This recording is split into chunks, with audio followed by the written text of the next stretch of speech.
and welcome to Dime la Verdad. I am Bethany Karazi and I will be your host for today.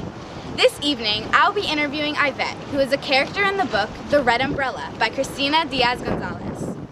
This book is about a teenage girl named Lucia and her experience during the revolution in Cuba.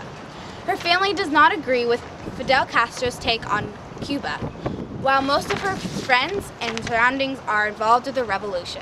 When things get heated in her small town of Puerto Majares, Lucia and her brother need to fly out to the United States alone, where they are housed with foster parents in Nebraska.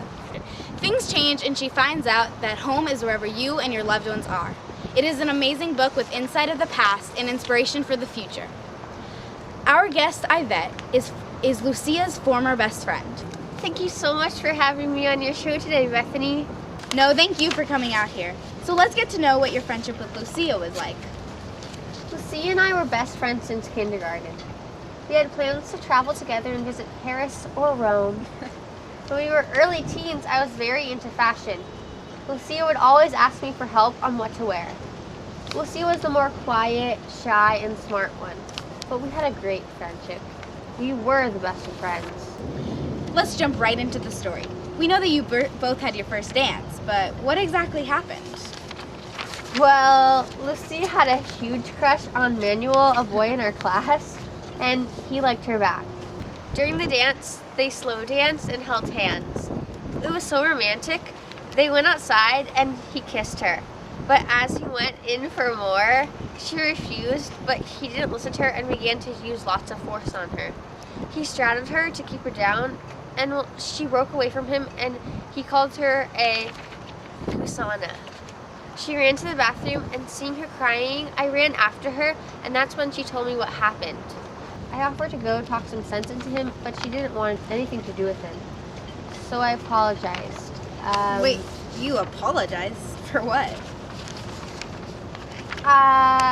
Well, I didn't tell her that I joined the brigades with my brother.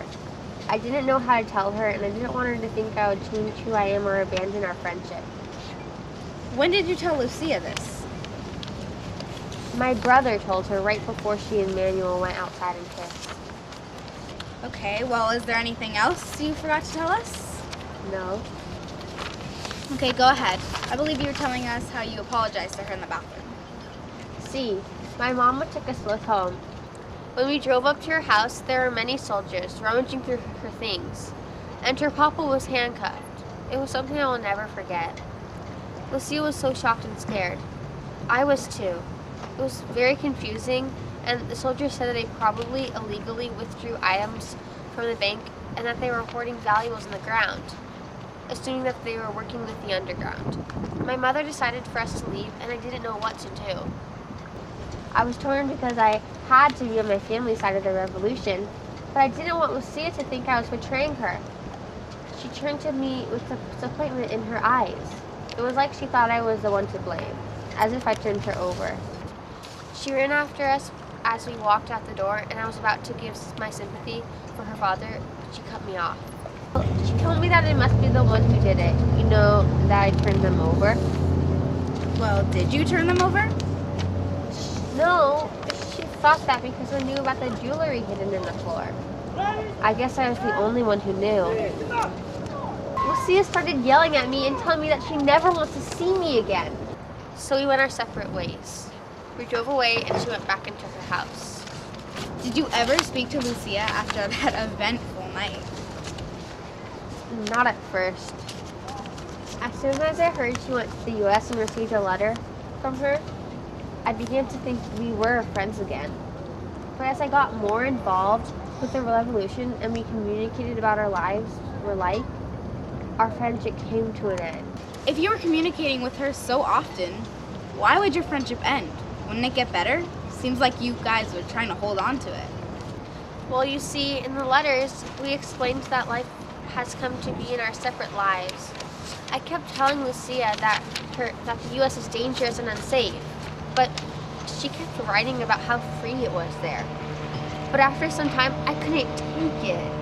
I told her that if she didn't support the revolution, she shouldn't talk to me anymore. And that was it.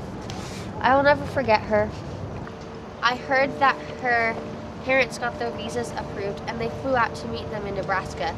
I got more involved with the brigades, and I don't know, but I hope she was safe and her family was back together again. This is a very captivating story, Yvette. I thank you so much for sharing your experiences Thank with you us tonight. so much. And that's it for our show tonight, guys. Thank you so much for watching Dime la Verdad. Adios!